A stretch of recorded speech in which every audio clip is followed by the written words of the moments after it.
मी सीमास पुणेरी स्वाद मध्ये तुमचं सर्वांचं स्वागत आहे। चला तर आज आपण मस्त भाजणीची चकली बनवणार आहोत।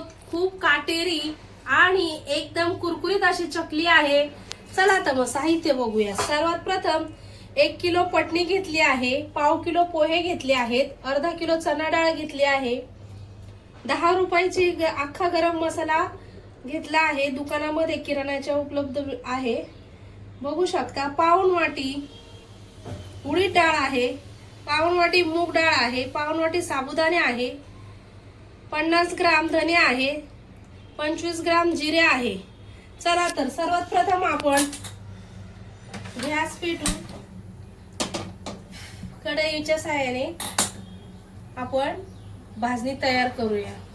कढई तापली आहे। सर्वात प्रथम आपण जी 1 किलो पटणी घेतली आहे ती व्यवस्थित भाजून घ्यायची आहे। गॅस जरा मीडियम ठेवून अधून मधून हलवून घ्यायची आहे पटणी।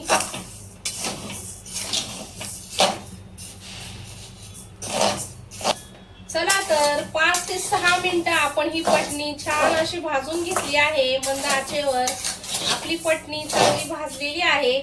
चला तर मग ती एका परातीमध्ये आपण अशी काढून घ्यायची आहे आणि अशी पसरवायची आहे, म्हणजे ती थंड होईल। नंतर आपण जी अर्धा किलो चणा डाळ घेतली आहे ती पण 4 ते 5 मिनिटं मंद आचेवर ती डाळ छान भाजून घ्यायची आहे। पाहू शकता 4 ते 5 मिनिटं आपली डाळ छान भाजली आहे। आता आपण डाळ काढून परातीमध्ये काढून घेणार आहोत। त्याच्यानंतर आपण जे पाव किलो पोहे घेतले आहेत ते 2 ते 3 मिनिटं मंद आचेवर छानसे भाजून घ्यायचे आहेत। पाहू शकता 2 ते 3 मिनिटं आपले चांगले पोहे भाजले आहेत। आता आपण पोहे काढून घेणार आहोत। पोहे झाल्यावर आता आपण साबुदाणे घेतले आहेत, पाऊण वाटी ती भाजून घेणार आहे। साबुदाणे 1 ते 2 मिनिटं भाजून घ्यायचे आहे।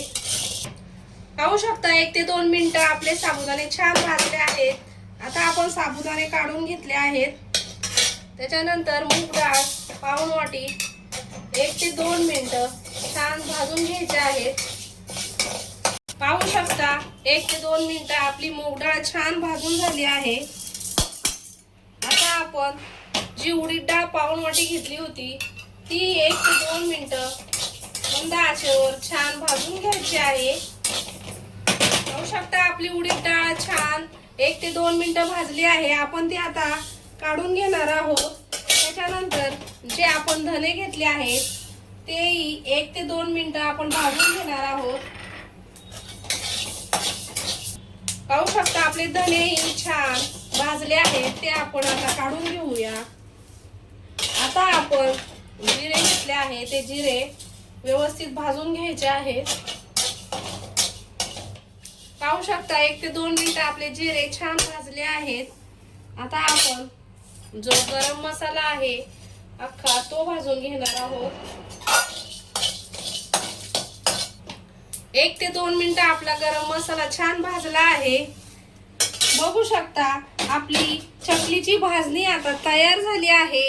ही चकलीची भाजणी आपण व्यवस्थित थंड करायची आहे आणि चक्कीमधून दळून आणायची आहे। थोड्या वेळापूर्वी आपण चकलीची भाजणी ही चक्कीमध्ये आणली आहे।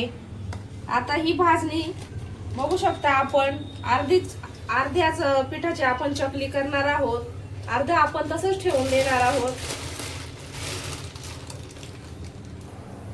सर्वात प्रथम आपण असा टोप ठेवायचा आहे, त्याच्यात आपण 1 ते 1.5 तांबे असं पाणी ठेवायचं आहे। पाण्याला चांगली उकळी येऊन द्यायची आहे आणि आपण त्याच्यामध्ये थोडस तेल टाकणार आहोत आणि पाण्याला उकळी येऊन द्यायची आहे।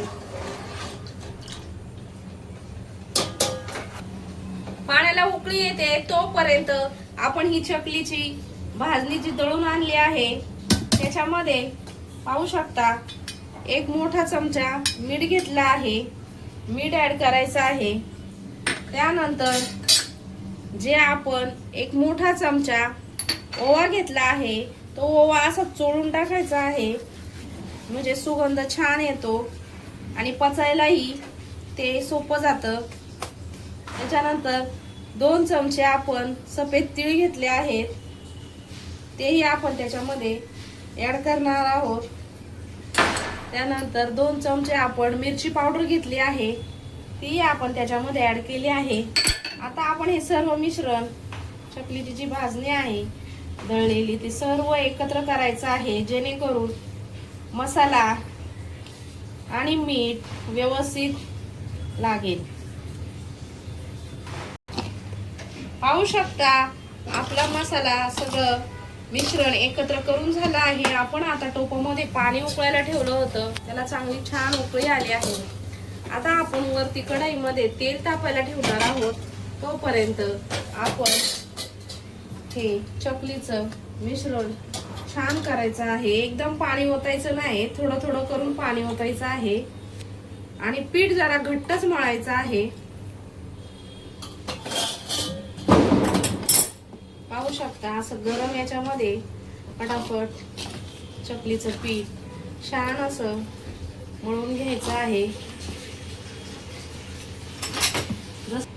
पाणी आपण असं थोडं थोडंच घ्यायचं आहे आणि व्यवस्थित चकलीचं पीठ मिक्स करून त्याचा घट्ट असा गोळा तयार करायचा आहे.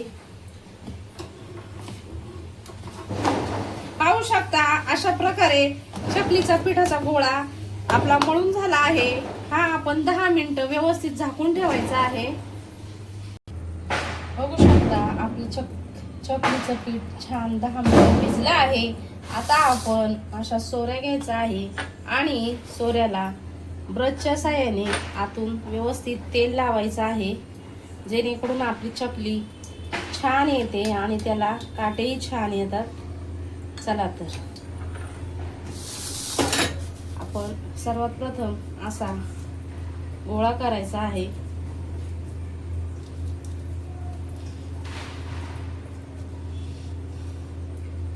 आणि साऱ्या त्या साच्यामध्ये अशा प्रकारे चकलीचं पीठ घालून सोऱ्या आपला व्यवस्थित लावून घ्यायचा आहे.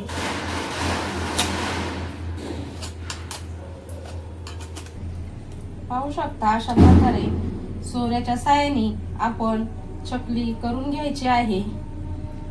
तुम्हाला ज्या साईजची छोटी मोठी लागत असेल त्या प्रकारे ठेवायची आहे. मी 5 येडे मारले आहेत.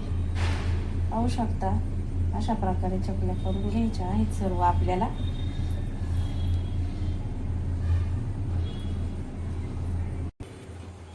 पाहू शकता अशा प्रकारे आपल्या चकल्या एका भांड्यावर करून झाल्या आहेत. आपण अगोदर तेल तापायला ठेवलं होतं. तेल आपण तापलं आहे. आता आपण हळूहळू चकली त्याच्यामध्ये सोडायची आहे. गॅस हा बारीकच ठेवायचा आहे, नाहीतर आपली चकली वरून करपू शकतं आणि आतून कच्ची राहू शकतं. त्याच्यामुळं बारीक गॅसवरतीच आपल्याला ह्या चकल्या सगळ्या भाजून घ्यायच्या आहेत. पाहू शकता आपल्या चकल्या किती छान भाजल्या आहेत आणि त्याला काटेही किती छान आले आहेत. आपली एकही चकली फुटलेली नाहीये. अशा प्रकारे मंद आचेवर केल्याने आपल्या चकल्या छान शिजतात, कच्च्याही राहत नाही आणि करपतही नाही. पाहू शकता आपल्या चकल्या किती छान झाल्या आहेत. अशाच प्रकारे आपण आता सगळ्या चकल्या करून घेणार आहोत. पाहू शकता आपली चकली किती खमंग आणि काटेरी झाली आहे आणि किती क्रिस्पी झाली आहे. बघू शकता मी आता एक तोडून दाखवली आहे. आपली एकही चकली तुटलेली नाहीये. ही भाजणीची चकली नक्की एकदा घरी करून बघा. व्हिडिओ आवडला असेल तर माझ्या व्हिडिओला लाईक करा, शेअर करा, सबस्क्राईब नसेल केलं तर सबस्क्राईब करा. धन्यवाद.